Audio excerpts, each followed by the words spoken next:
Hello, embracing enchantment lovers. It is your host, Megan Hamilton, and what you might not know about me is that I am also a professional tarot reader. I open up my books twice a year. They are open now until June 11th, 2025. Head on over to the show notes to learn how you can book in, and I would love to do a reading for you. I've got 4 to choose from, as well as some coaching options and even a course. Without further ado, on to our very special guest.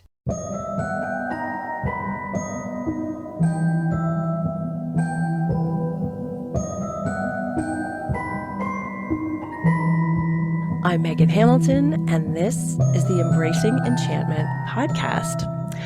I was introduced to the work of today's guest by my friend Marissa, who told me about this incredible podcast that I would absolutely love.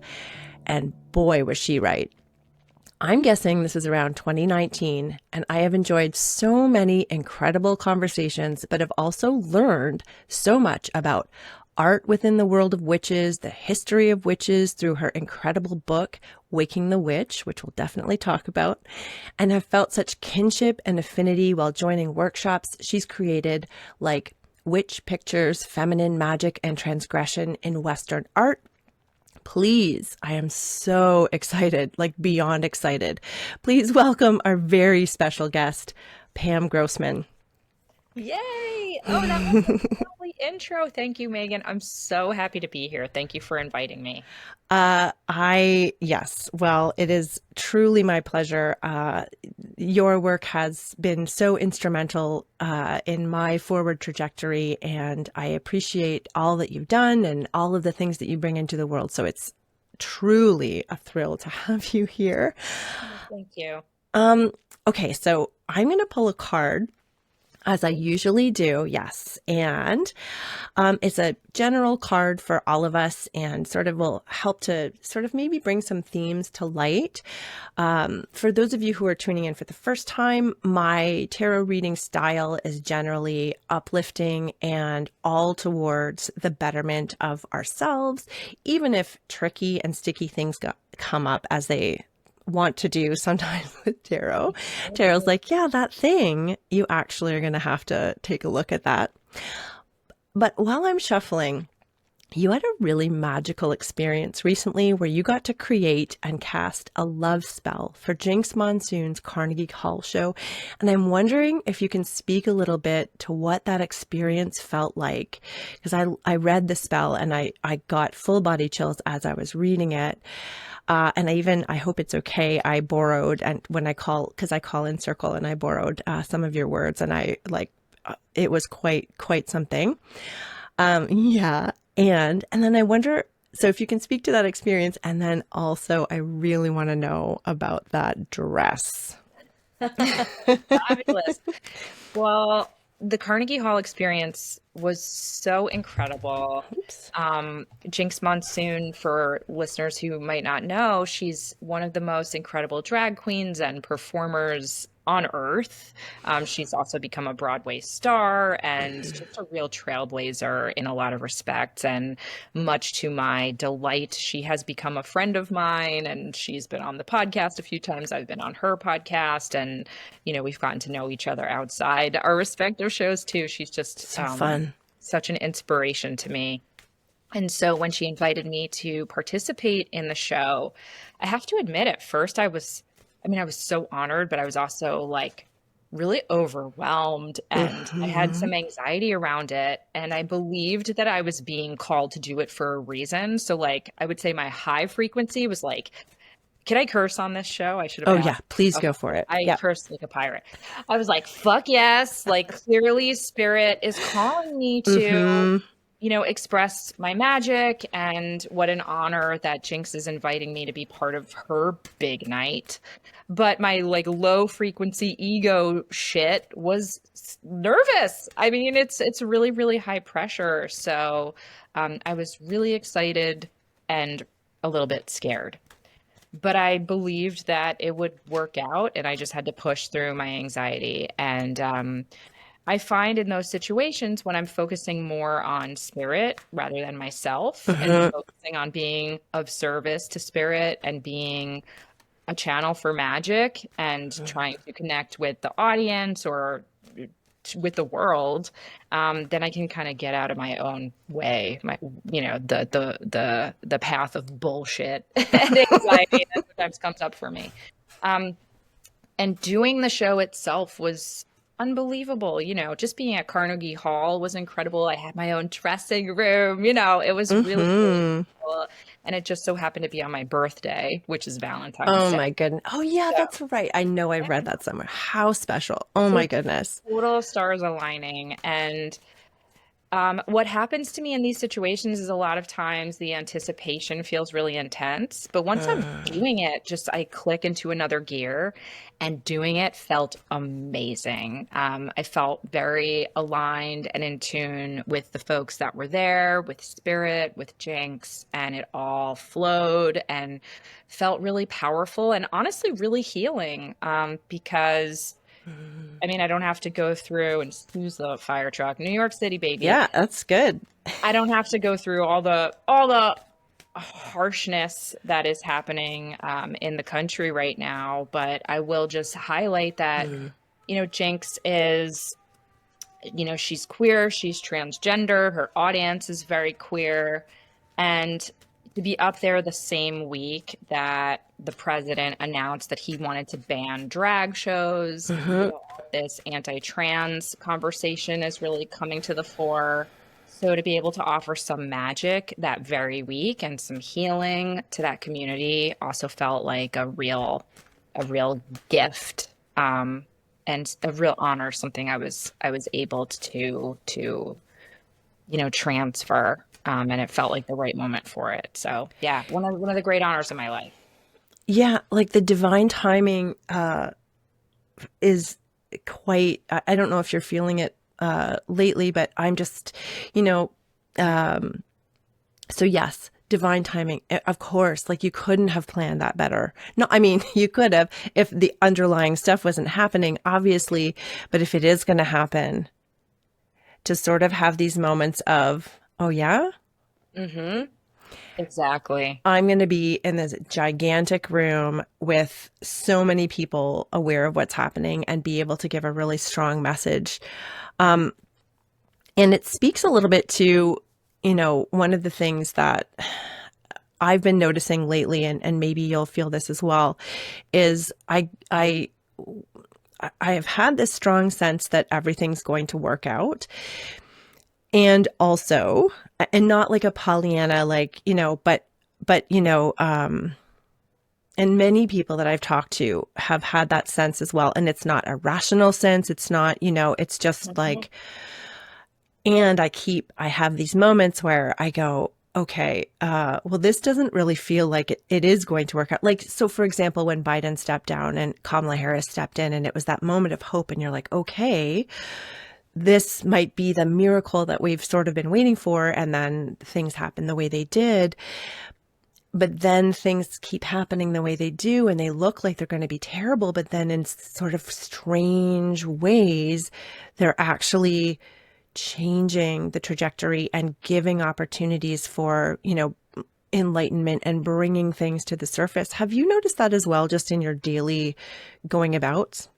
Yeah, I mean, I would agree. I have that same intuition, but it's tempered by the very serious repercussions that real people that I actually Yes. know and many whom I don't know, Yes. are experiencing and suffering from right now. So, and I know you're not saying that there isn't suffering and pain and fear and all of the crappy things that are happening. Hmm. Um, and at the same time, I do believe that we're going through a period of awakening and that Hmm.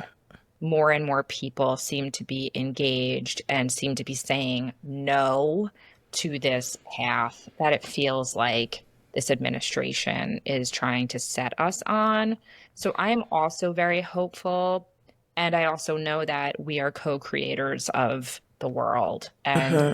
more and more people are understanding that too, that you can't just hope and be passive. You have to actively take steps to build the world you want to live in. And so as much as I believe in the immaterial part of magical practice, the material part, the showing up and Mm-hmm.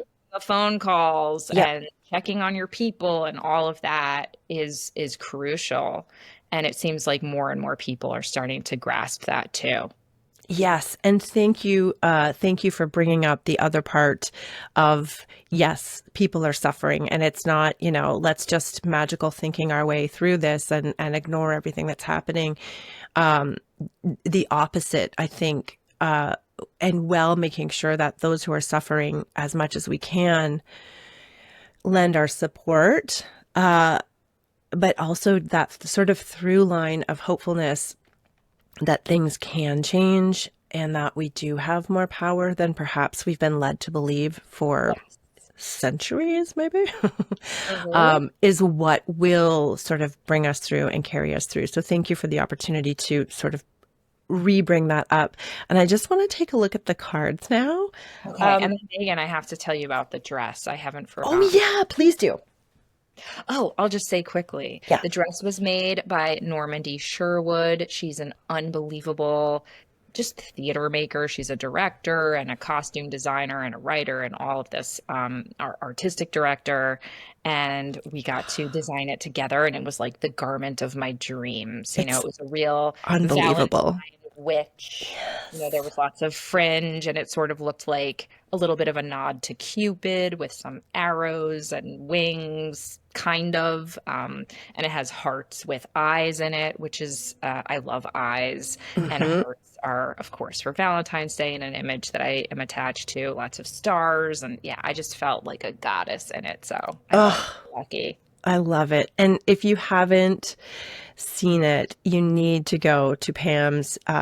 Is it on the Witch Wave one or is it on your personal On one? Instagram. Yeah, I think it's on both. Yeah. Okay, okay, you have to go and see it because it's just you get a feeling just from looking at it.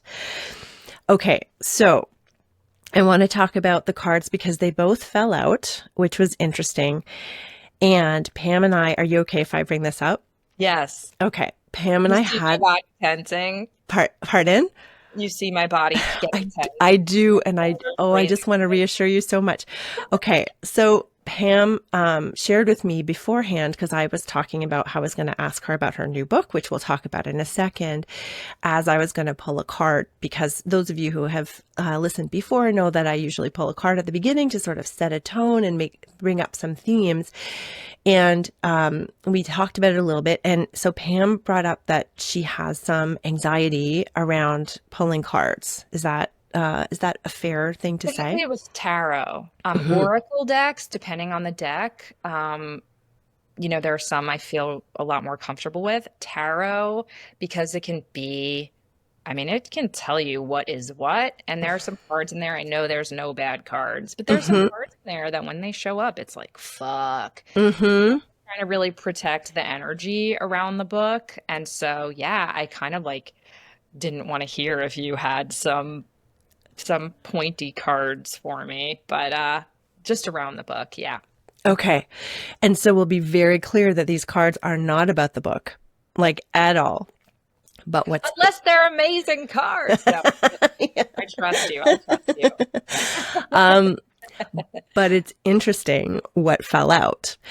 And I will say that, and I'll explain my very strong feelings and interpretation around this because one of the cards that you said you didn't want did come out. Not the tower, The three the of swords. three, but here's what it is. So let me go back for a minute because I think we have to take the cards in the context of when they fell out. And I wonder, and you take this for whatever you will. Okay. Maybe this is a helpful journey for you. So the first one that fell out was the Ten of Swords. But listen, this is when you were talking about, are you okay if we continue? Mhm. Yeah, okay. This is when you were talking about getting on the stage. Interesting. And this was getting over a fear, Mm-hmm. right? So with Yes. swords, often we can think of them, there's lots of different ways we can think of them, but one of them is fear. And so you had to go through these levels of fears to get to 10 to the end so that you could get up there and leave that and know that you could do it, Yep. Love it. Love it. right? Well, That's let me also just embellish a little bit and say, even though I knew it was going to be all right, and I knew, like, I really had a feeling like this is going to probably go well, and I'm meant to do this. Like, I didn't have doubt about that. And yet, I had such trouble sleeping the days leading up to it. I felt a lot of anxiety. I was excited too. And I always say, if I can be 1% more excited than I am nervous and just let the excitement lead, I'm good to go. But that doesn't mean the nervousness and the anxiety goes away, you know? no, So, well, so that's yes, interesting. exactly. Yeah. Hmm. Hmm. But I love that this one came up because not only is it a pointy card, but it's also showing that like there's reward on the other side of doing the thing, right? Of going through the fear. Yes. Ooh, 10 of Swords. And this one came up. Are you kidding me? No, I'm not. 8 of Swords? I Come know. on now. But listen, this is about having a courageous heart. You think? Yes. What do we associate so many swords with? Knights, courage, bravery, charging forward. I mean, look, there's as many interpretations of the cards as there are people. And certainly there's like lots of, for example, I find it really challenging to read Rachel Pollack's reversals because they feel they feel a little bit like come on kid, let's get going, or but more in a challenging way. But with this one in particular, there's a couple things we know about it. First of all, it's minor arcana. Mm-hmm. So it's not like, second of all, we are experiencing a lot of pain. And this came up as we were talking about the people that we know and love who are suffering because of all of the injustice. That is something that's happening, right? Like this is showing us, yes, this is happening. There is pain, but also when we think about swords and what they've been used for, protection, courage, like diving into the moment, holding your fear, but also in your heart. And so, love is still the biggest image in this photo, in this depiction. And considering we were talking about me performing on Valentine's Day I with know my that was with the other thing. hearts all over It it. literally came. You were like saying hearts on the thing, and I'm like, okay. So, Maybe the tarot. I don't know. I think the tarot can be really rude, but I appreciate your softening of the interpretation here, and I accept it. and it's honestly not me being Pollyanna. It's truly not me being like let's bypass the absolute shit that's happening. It is honestly that I believe, for the way that I read the cards, they are meant to give you what you need to move forward and to like keep opening up and like embrace life and have a magical existence. Mhm. So I leave that with you, and I hope I didn't add to your anxiety. Did I? A little. Oh, I'm sorry. It's just funny. It's like exactly the cards I didn't want, but I'm sure there's a reason that they came up. And when you're doing these readings, I mean, are they for me? Is this for everyone listening? It's they're for universal, and so I think that was part of it, which was the courageous heart piece. I think it's a really strong message that that we're all going to embrace going forward. And I see a lot of people speaking up in difficult times when that used to be very uncomfortable for them. I see a lot of people saying like, no, or, finally saying something on their heart that's been difficult to say, because I think that's kind of the way forward in Yeah. terms of making sure that we see what's happening, we acknowledge what's happening, and we're also hopeful that we have more power Yes. and that we can change it. And as I say in the spell, there's a line in the spell where I talk about how the root of the word courage is cur, which is And so that makes me think also of, yeah, having a courageous heart, like you said, and um, the heart beating anyway, despite the barbs and the pain, and trusting that. So, Hmm. okay, I Yes. like your positivity. Thank you. Okay, good. I was wondering if maybe those came up as a way of like helping to alleviate some of your fears around some of the cards that might come up. But Yeah. that time will tell. So I wonder then, because you have this new book called Magic Maker, and I'm so excited for it because I absolutely love Waking the Witch. Can you talk a little bit about the book? Tell us a little bit about it. When's it coming out? All of that stuff. So the full name is Magic Maker: The Enchanted Path to Creativity. Oh, that's And interesting. yes, so really the book is a celebration of the ways in which magic and creativity are overlapping, if not one and the same thing. Hmm. And so it explores that concept through a lot of examples from certainly my life, but also lots of artists and thinkers and makers throughout history, and the ways in which they have used magical techniques to generate their incredible work. So, folks like Bowie and Hmm. Beyonce and, who else is in there?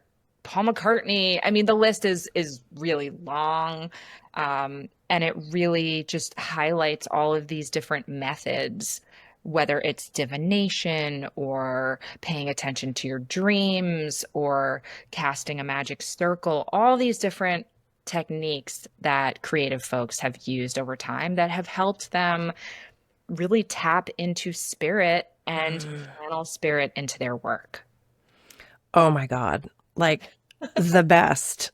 That is so, so cool. And also so alchemizing, it feels like for right now. I think immediately of the book Big Magic, which is such a wonderful book about creativity and the idea that, uh, and I love that, and it's Elizabeth Gilbert, by the way, that she Yes. just dives right into, I believe that creative thoughts are their own entities that live outside of us and choose us, and we either go ahead with them or they move on to somebody else. I mean, I love the idea that we're just going to absolutely embrace the way that we view how we create things, and this, as you say, co-creation with spirit, and that there is something, because I've thought that before too, when you're practicing, just what's the difference between this and creativity, Yeah. truly. Hmm. Yeah.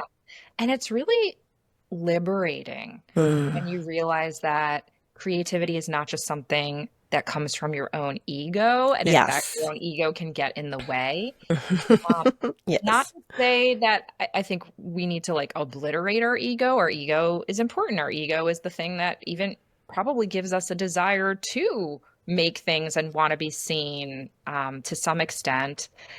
But I find that, as with the Carnegie Hall spell, when I'm able to say, this isn't just about me and what people are going to think about my Mhm. work or how I look or how I sound or what I wrote, I am actually here, as I believe we all are, to help the immaterial creation and creative force to become embodied and materialized here on earth. Mhm. And when you see creativity as a collaboration, it's easier to get out of your own way Yep. because you're like, it's not just about me. I'm for some reason I was chosen to bring this project through or these ideas through, this song through.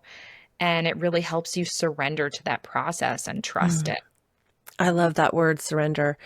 And yeah, I mean, you can take that principle into activism as well, right? This is not just about me. It's not just about me feeling uncomfortable bringing this up or saying this thing. This is about somebody else, going back to what we talked about before, suffering. And it's more important that I get over this discomfort I have, and bring that forward. Yeah, I really love that. And even spirituality in general, the idea that it's about something bigger than just this one entity that's sitting here in the office, coming up with ideas and Yeah, yeah. and I really love that. I did want to point out, speaking of creativity, if you see this little beaded picture Yes. here. So I think I bought that within 10 minutes of listening to the Tessa Perlew episode. Isn't she incredible? Oh my I love goodness. her so much. I Yeah. have some of her work too. Yeah. She's such a gifted talent. Yeah, I, talk it about is, creativity as magic. yes. Yes. And if you don't know who Tessa Perlew is, please go and listen to that episode of The Witch Wave. But if you've ever had a tarot reading with me and got the Page of Cups, it's one of the first things I like to point out, which is because I find that particular symbol so important of lightness and silliness, because, that fish comes back with the king who's very serious riding the waves. But then the fish is like, don't forget to stay light. And Yes. Yes. yeah. Reverent to reverence. I talk about that a lot on the podcast, Yes. Yeah. Yeah. both having like a serious spiritual or magical practice, but also not taking shit too seriously. No. Yes, Right? exactly. Yeah. Yeah. I have a question for you. This is not one of the questions I had come up with, but when you're Ooh. doing your personal practices, are you okay to speak to those? Yes. Okay, so if you're calling in circle, or if you're convening with your guides, do you ever find yourself being goofy with them? Sometimes they're certainly goofy with me, for sure. Yeah, I definitely find that spirit has a sense of humor, Hmm. and you just have to laugh. I mean, a quick story. This is just a little anecdote that's popping into my head. I remember I was leading this group trip to Greece. This was now, about a year and a half ago, and it was an Hmm. unbelievable experience. But the first night that we were walking around, we had gotten to know each other a little bit, but it's a group of strangers pretty much. And we're Hmm. about to make magic in all these amazing places, but we haven't quite unified yet. And all of these synchronicities started happening on our walk together. And the one I remember is that the Danzig song Mother started blasting. And because we were a group of witches, we were all like, oh my God, it's capital M Mother, it's the goddess. And Oh, I so love it. Spirit shows up in funny ways. Spirit shows up through, Danzig, like hard rock music, and you just have to be open to it and know that that's also it saying like, hi, I'm here. Mhm. Yes, But it's funny, right? so funny. So funny. Yes.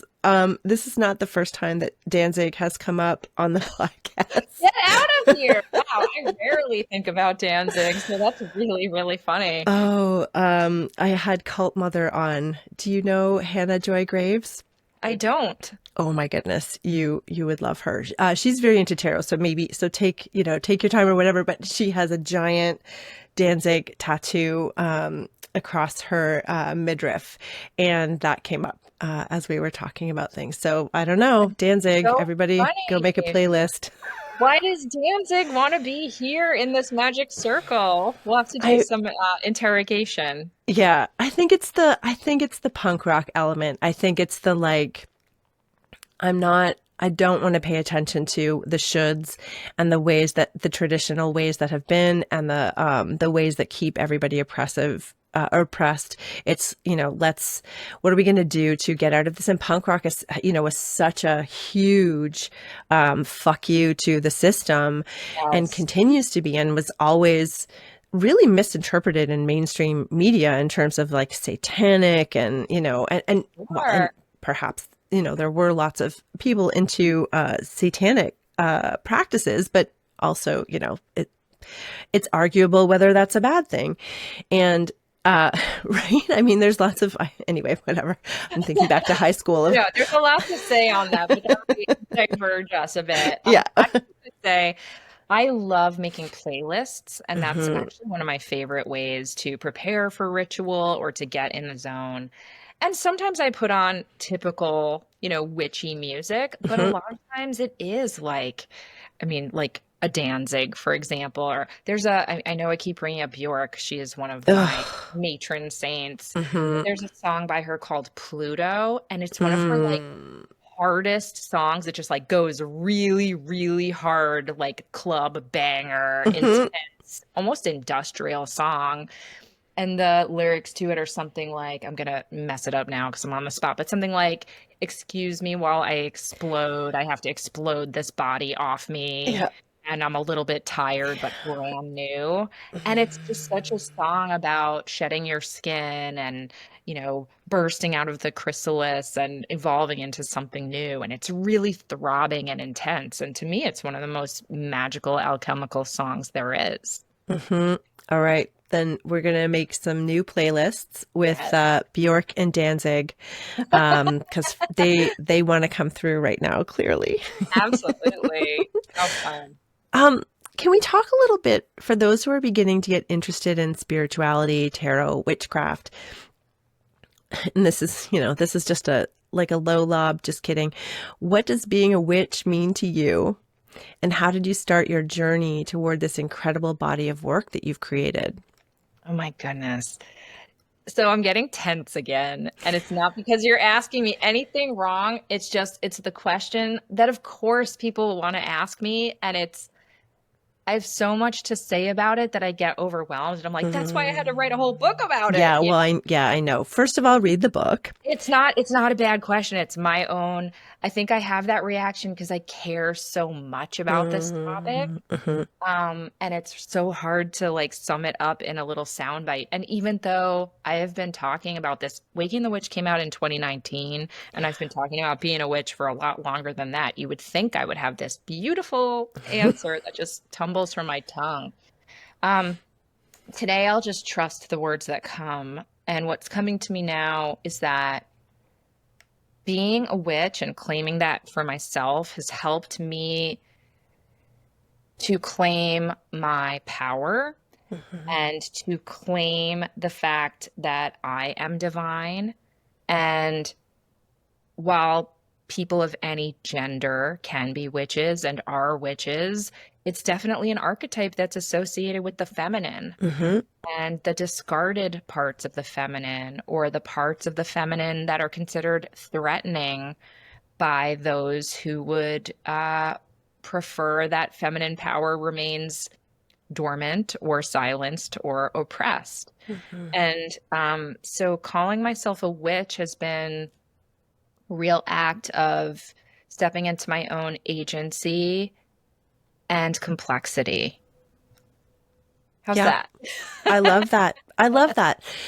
And you're right. I mean, I think what's interesting about what you said is, wanting to have this sort of succinct answer.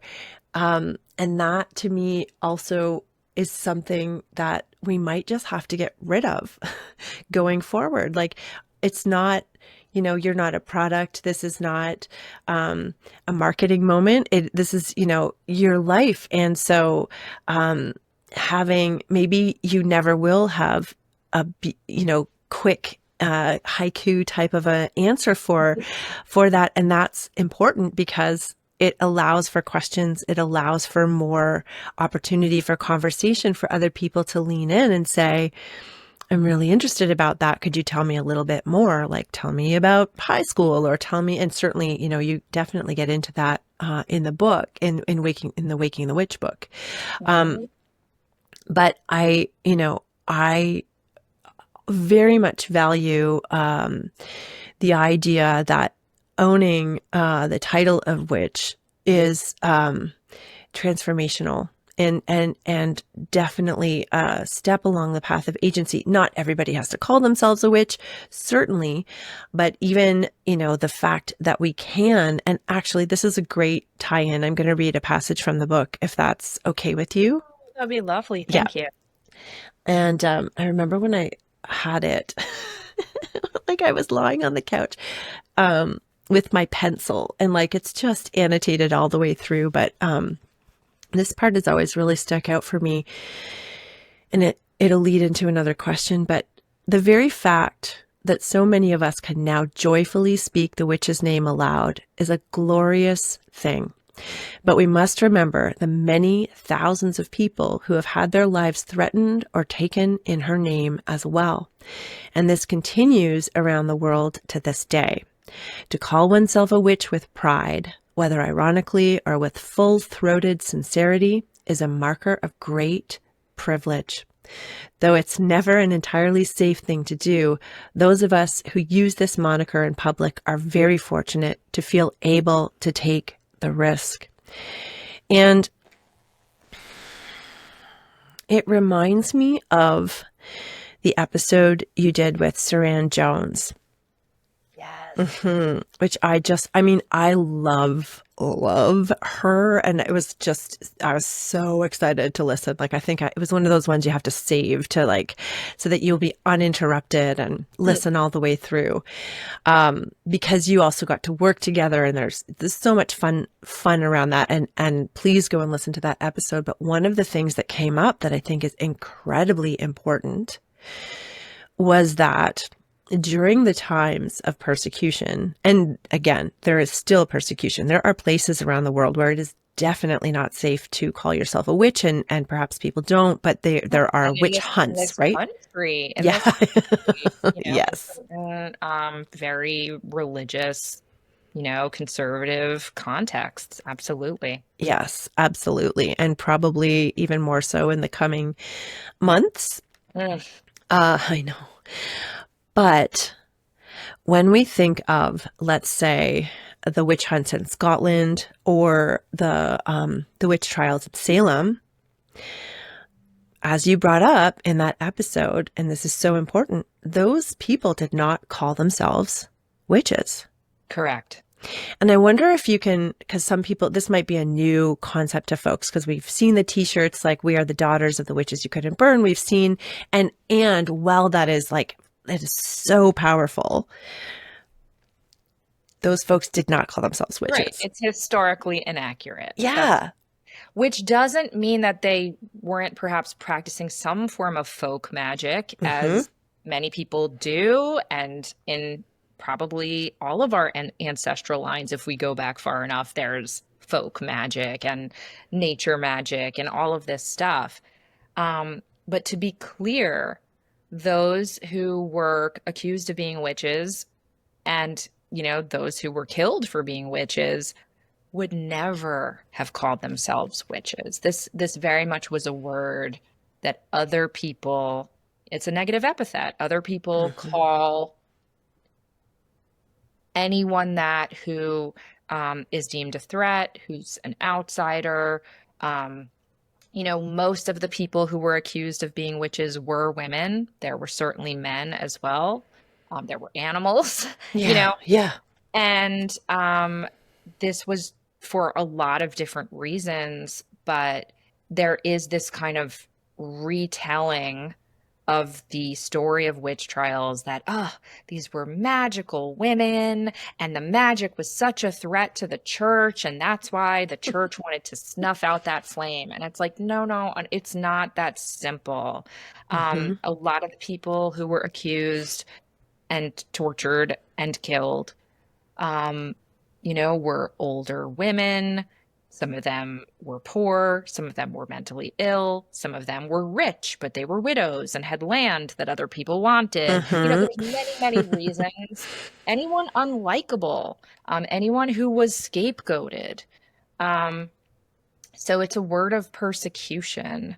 And it's only been really in the 19th century with the rise of the first wave of feminism, with the suffragists, and particularly thanks to one who is named Matilda Jocelyn Gage, and we can maybe talk more about her later. But it's only been since then that the idea of being a witch was even aspirational. For many centuries, being a witch or being called a witch would have been an insult or a death knell. Yes. And so, going back to, and thank you for helping other people understand that, going back to that passage from it's the epilogue, I think, right? The afterword. Oh, the I afterword. would know, but I wrote No, that up a long time ago. I know. I'm a songwriter, and somebody asked me to play a song recently, and I was like, I don't know that song. And they're like, oh, it's it's from this It's album. And I'm like, oh, yeah, oh yeah, that one. yeah. I'm like, I don't remember it. Sorry. Brains are wild little machines, aren't they? Yes. Um, but the idea of calling yourself a witch and reclaiming that, and another amazing episode with Phyllis Curott, right? Who, for those of you who don't know, is a lawyer who fought for the right to have Wicca recognized as a religion and protected like other religions. Yep, that's Yep. right. She's an amazing witch, an amazing lawyer. She is an incredible author. Her Book of Shadows, Hmm. came across my path at a really pivotal time. Actually, the same weekend that I got my first ever professional tarot reading by Rachel Pollack. That's one of my questions too. Yep. I was reading Book of Shadows. That's bananas. It was a really transformational, it was a little trip that my husband and I took upstate. This was, gosh, how many years ago? A long, long, long time ago. Mhm. Um, kind of around my Saturn return. But Mm. but Phyllis is just an unbelievable champion of modern witches. She is very instrumental in something called the Parliament of World Religions, which she invited me and several other witches to speak at a couple years ago. And she's really committed to making sure that anyone who is pagan, Wiccan, Druid, whatever's under that umbrella of being Right. a modern, nature worshiping magic maker, we'll say, she really wants to make sure that we're given equal protection and equal rights. Um, Amazing. So incredible. Um, and so, by that, on that note, calling yourself a witch is an act of resistance, and also is like a high five to the work that Phyllis has done and that all people have done in order to just be themselves That's and right. practice in the way that they want to practice. And speaking of that, going back to your very first tarot reading, which, this is going to blow minds. But you had your very first tarot reading with Rachel Pollack, which is Yep. bonkers. I mean, in the canon of work within tarot, especially in our modern times, and putting a completely different twist on how we looked at it, carving the way forward for people, who are, really modern, like Jessica Dorr, who was on your podcast as well, who was transformational for me in terms of how I started to read tarot as well. She's wonderful. Oh, she's just, yes, agree. Hard agree. Can you speak to, are you okay? Is it okay? Are you okay to talk about, I'm not teasing you, by the way. I'm legit asking, like, are you okay to talk about that experience? Yeah, but Yeah. but here's the bummer of it is I cannot find, because I took notes and I can't find those notes. And I'm hoping Interesting. that they'll show up because the actual reading Yeah, went right. at my head. I mean, I am certain that it was something telling me like you're on the right path, and it was very Mm. affirmational. Mhm. Um, and absolutely was what I needed to hear at the time. Like I remember the feeling of the reading was really positive and very encouraging of the path that I was on and where I was headed. But the specifics are lost to me other than the experience of what it was like to like be in her house and be with her. And she was reading from a deck that she had created. Oh, her decks are so Yeah, incredible. Yeah. so beautiful. This is at the time it was called, I think, the Shining Woman deck, and Hmm. she renamed it the Shining Tribe deck to be more expansive. And of course, her home was just stuffed with goddesses, and she made jewelry, and there it was just like a treasure trove of a little palace.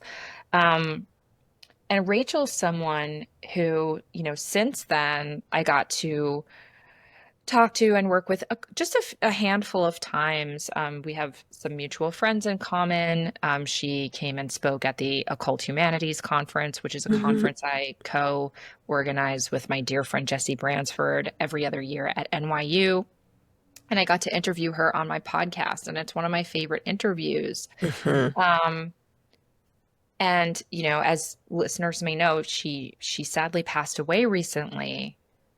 And I just feel so grateful that our paths crossed in the material world while she was still on this side of the veil. Yeah. Yes. Um, did you have a sense? Did you know who she was when you went there? I did, but it was a synchronicity that caused me to Mm. get the reading. So I had tarot decks I had read for myself, but I just felt ready to have, you know, that there were a lot of things going on in my life that were like level up moments. And I Mm. had this sense on that trip with a lot of different synchronicities that like, oh, there's a portal opening. And I'm a big Vertigo comics person. And for listeners who don't know, that's, I grew up on Sandman comics. And while I won't comment on the author of those comics and everything that's going on with that, Yep. that as a text continues to be one of the most formative texts of my life.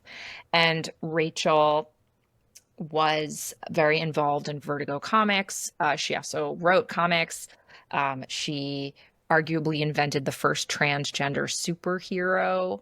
Hmm. Um, and, I always say she was a transgender superhero herself in Hmm. real life. And um, so she had a deck that she did with the author of Sandman and some other Vertigo creators called the Vertigo Tarot.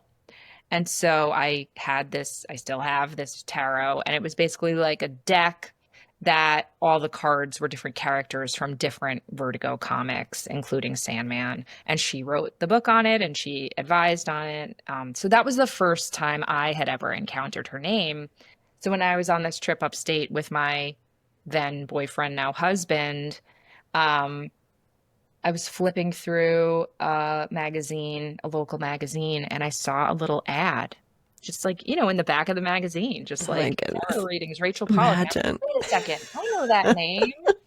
And so I like call this phone number and I leave a message on her answering machine.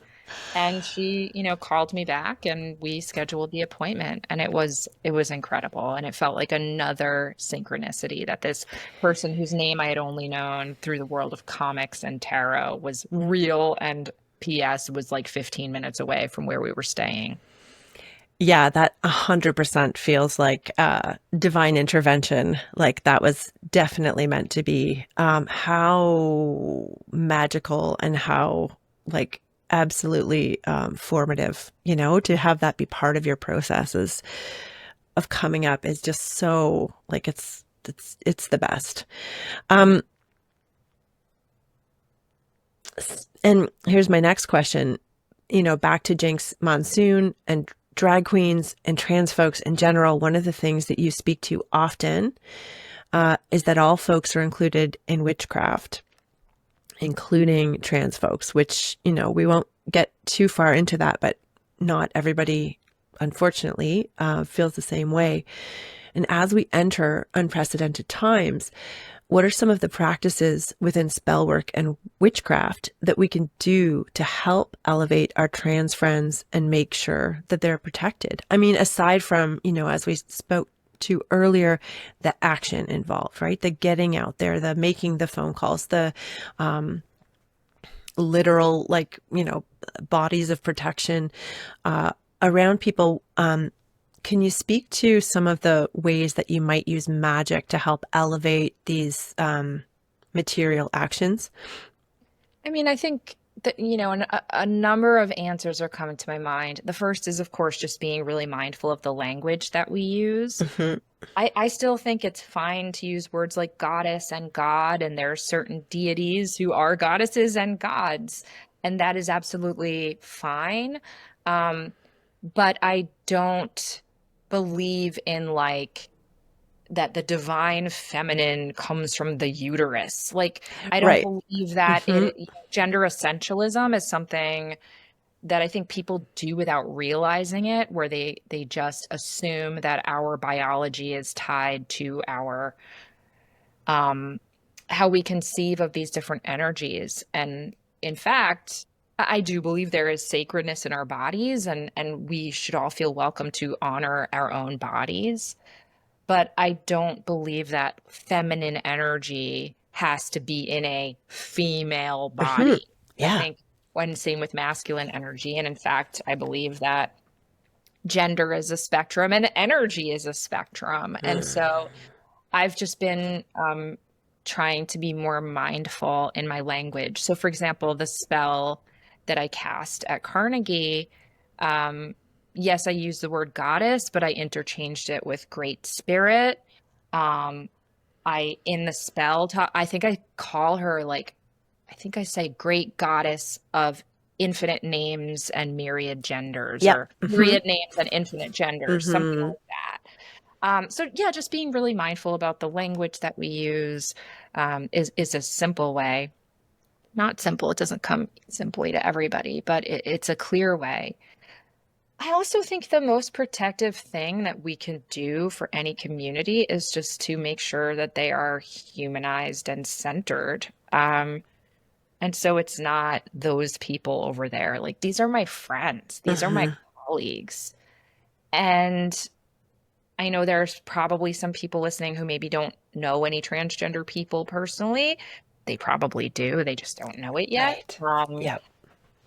but the more that I think we can center the humanity of all, humans, um, that's how we protect people. Yeah. Yep. Hmm. And it reminds me of, you spoke to language. It reminds me of spelling and the magic of words. Yes. Hmm. And I'll add of images. So there are a number of trans witches, and also just maybe non-trans witches as well, who are creating sigils of protection for the trans community. So Ezra Rose is an incredible trans artist. I love their work so much. They also, I don't know if they identify as a Jew witch, but their work Hmm. is very much from that tradition, and as my ancestry is. So I love Ezra's work. Laura Tempest Zakroff, who I have had on the show. She creates sigils, and I believe she has made some specifically for the trans community and certainly for the queer community Hmm. overall. So those two are coming to mind, but I know many, many others in that space are doing that magic. And so I would say, if you are not trans yourself or queer yourself, follow trans witches and Hmm. queer witches, because they're going to be doing the most powerful protective magic for their community that's out there. Yes. Uh, and can you, for those people who might not know what a sigil is, could you tell us what a sigil is? Hmm. Yeah. A sigil is a charged image or symbol. There are many ways to craft it. One of the more traditional ways is to take an intentional word or phrase and then distill it down to its consonants. And only it's like the first time the consonant appears. So if there's like two S's, you only need the one S. So you distill it down to the single consonants, and then you create an image out of those consonants that is more abstract. You can't necessarily see the letters, and then you charge that image. through spell work, through, some people do it through orgasm, some people do it through dance, some people do it through anointing it with oil or burning it. There are many different ways that you can, kind of charge and activate the sigil. And so, yeah, some people do it with phrases and other people simply do it with beautiful imagery.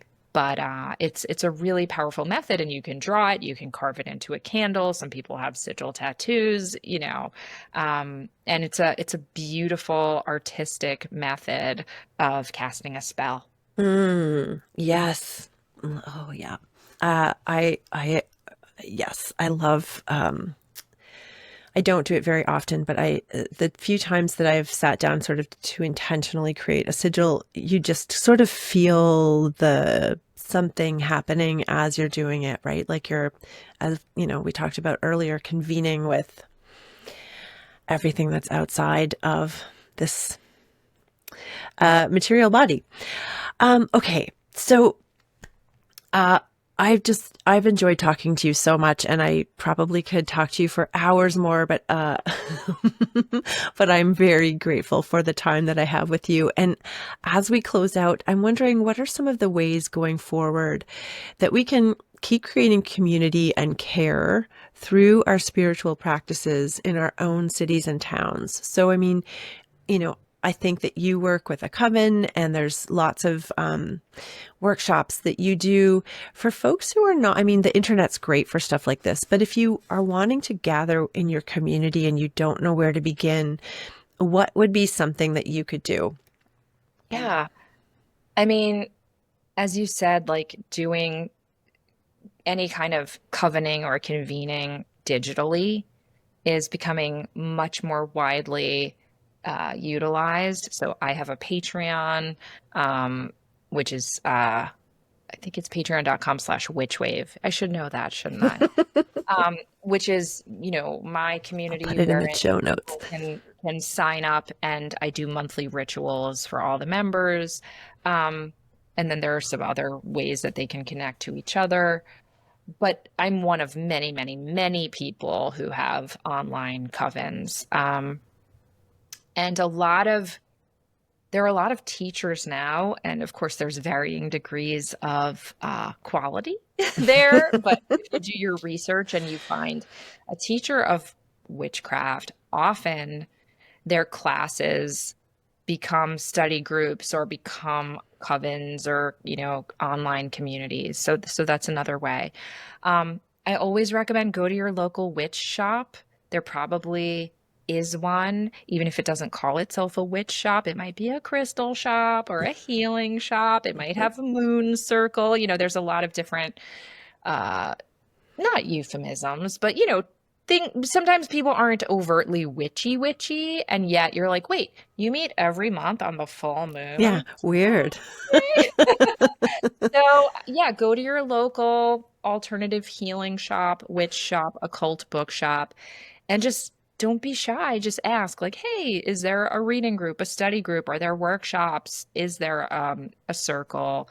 Can, I join a full moon evening or, a Sabbath? Is there a celebration for the pagan wheel of the year? There are witchcraft conferences. There are witchcraft festivals. So just a little bit of Googling, and I think you'll be pleasantly surprised at what you find. I love it. Pam Grossman, it has been an absolute delight to talk to you, and thank you so much for your incredible body of work. I'm so excited about your book. How do we get your book? Is it on pre-order?